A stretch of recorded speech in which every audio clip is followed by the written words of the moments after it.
Larry's cleaning off our steps there and the car, but it's kind of a futile exercise because we have a 500-foot driveway that remains unplowed. All the way down, all the way down, all the way down, all the way down to the big road. Perhaps someone is coming today to shovel it, we'll see. To plow it, I mean.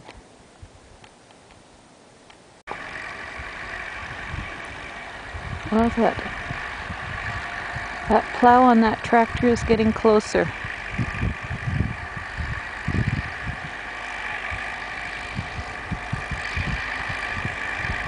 I feel like, yay, here comes the rescue. The road out there is fine. It's been plowed. But like 500 feet of driveway is an obstacle.